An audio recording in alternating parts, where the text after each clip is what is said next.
I think that without that job, I wouldn't have been able to have the right tools to be where I am today. Yeah. I mean, corporate America is corporate America, right? I call it the golden handcuffs. You get paid really well. You have great benefits. You're getting that check every Friday, Hmm. and you're off on the weekends, and it's 9 to 5. But you're cuffed to them, whatever they want, whatever they do, whatever and it's not a life that I wanted to live. But what I got out of it was structures, putting processes in place, learning how to create a sales team and creating morale between each other. Because you got to remember, morale is, to me, is the most important thing to have in a kitchen and to have in any type of team environment. If you Yeah. don't have morale, then that morale is just going to tank. Nobody's going to want to work with each other. And the sales team is the same way. So there's a lot that I've learned. I've learned everything the way that I run my business.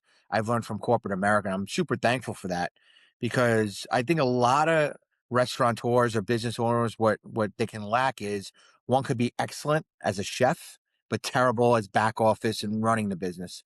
And one could be a money guy and know exactly how to pay the bills and invest and do what they need to do and watch that bottom number, but they can't even boil an egg, right? So what I feel is I have the best of both worlds where I cooked, I went to culinary school, I learned it growing up, I had a passion for it, and that's what I did first.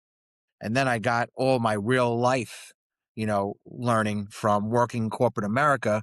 And I was lucky enough to bring those two together and understand how to treat employees, understand how to run a business because I was that employee, but Yeah. understand how I need to grow that business and what things I got to do and not do at the same time. So, So when you decided that you'd had enough of the corporate life and you were going to get back into restaurants, yeah. is that the point that you decided that South Carolina was the move? How did that happen?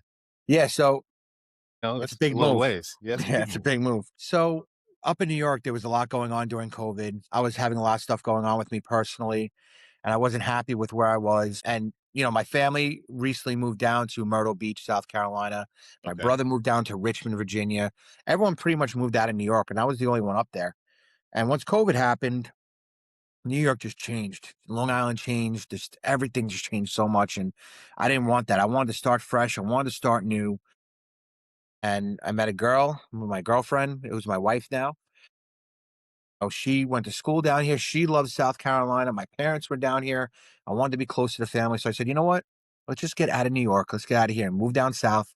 You and I will start new, have a nice warm climate, and, see where it goes from there. And I had no vision of opening up a pizzeria, brick and mortar, or anything like that. What I did though is if you ever look at my Instagram, if you ever look at my Facebook and stuff, I call it the jalopy. You're gonna see like an old beat up RV. Okay. Is that how you started it? That's how I started. So with my DJ company, so I got a lot to say, but I'm gonna try to cut it short. With my DJ No, company, talk. with Tell my it.